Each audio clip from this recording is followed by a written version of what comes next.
क्या आपको पता है कि अमेज़न रेन फॉरेस्ट को दुनिया का फेफड़ा कहा जाता है? इस विशाल जंगल के बारे में कई चमत्कारिक तथ्य हैं जो आपको हैरान कर देंगे। चलिए इस अद्भुत जगह की खोज करते हैं।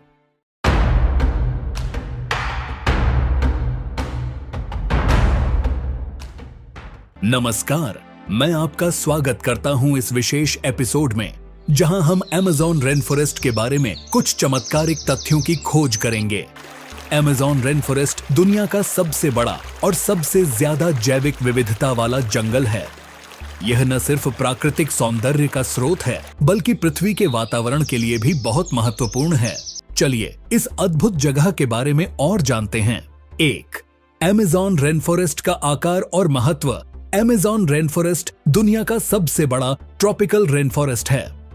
यह लगभग 55 लाख वर्ग किलोमीटर के क्षेत्र में फैला हुआ है, जो कि लगभग 9 देशों के बराबर है। इस विशाल जंगल का एक बड़ा हिस्सा ब्राजील में स्थित है, लेकिन यह Peru, Colombia, Venezuela, Ecuador, Bolivia, Guyana, Suriname और फ्रेंच गुयाना में भी फैला हुआ है। अमेज़न रेन फॉरेस्ट को दुनिया का फेफड़ा कहा जाता है, क्योंकि यह लगभग 20% ऑक्सीजन उत्पन्न करता है, जो हमारे वातावरण में है। इसके अलावा यह जंगल कार्बन डाइऑक्साइड को अवशोषित करके ग्लोबल वार्मिंग को रोकने में मदद करता है। दूसरी, जैविक विविधता।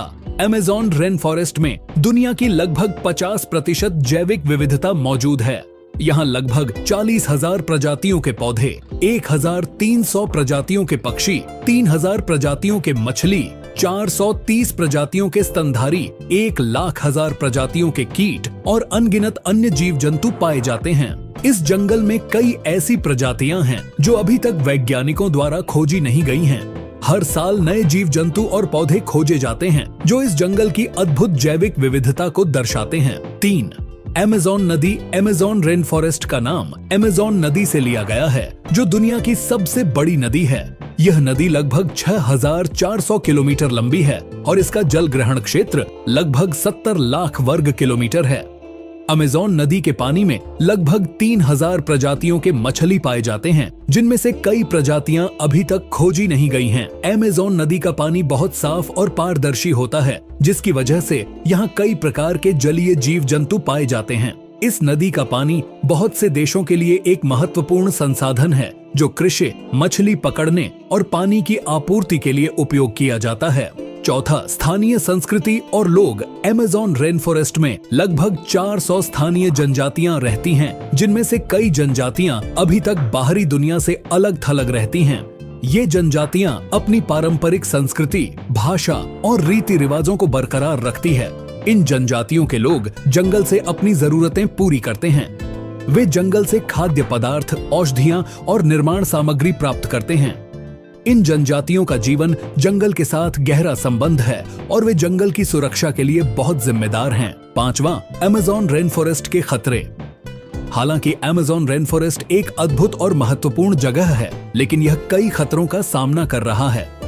जंगल की कटाई, खनन, कृषि और औद्योगिक गतिविधियां इस जंगल को नुकसान पहुंचा रही हैं। जंगल की कटाई के कारण कार्बन डाइऑक्साइड का स्तर बढ़ रहा है, जो ग्लोबल वार्मिंग को और बढ़ा रहा है। इसके अलावा जंगल की कटाई से जैविक विविधता को भी नुकसान पहुंच रहा है, जिससे कई प्रजातियां विलुप्त होने के खतरे में हैं। 6ठा, अमेज़न रेन फॉरेस्ट की सुरक्षा। अमेज़न रेन फॉरेस्ट की सुरक्षा के लिए कई पहल चल रही हैं। वैज्ञानिक, पर्यावरणविद और स्थानीय जनजातियां मिलकर इस जंगल को बचाने के लिए काम कर रहे हैं। इन पहलों में संरक्षित क्षेत्रों का निर्माण, स्थानीय जनजातियों को शिक्षित करना और पर्यावरण के बारे में जागरूकता फैलाना शामिल है। हम सभी को अमेज़न रेन फॉरेस्ट की सुरक्षा के लिए अपना योगदान देना चाहिए। हम जंगल की कटाई को रोकने के लिए स्थानीय उत्पादों का उपयोग कर सकते हैं, पर्यावरण के बारे में जागरूकता फैला सकते हैं और संरक्षण पहलों का समर्थन कर सकते हैं। अमेज़न रेन फॉरेस्ट एक अद्भुत और महत्वपूर्ण जगह है, जो हमारे ग्रह के लिए बहुत महत्वपूर्ण है। यह जंगल न सिर्फ प्राकृतिक सौंदर्य का स्रोत है, बल्कि पृथ्वी के वातावरण के लिए भी बहुत महत्वपूर्ण है। हमें इस जंगल की सुरक्षा के लिए सभी का सहयोग चाहिए, ताकि हम इसे आने वाली पीढ़ियों के लिए बचा सकें।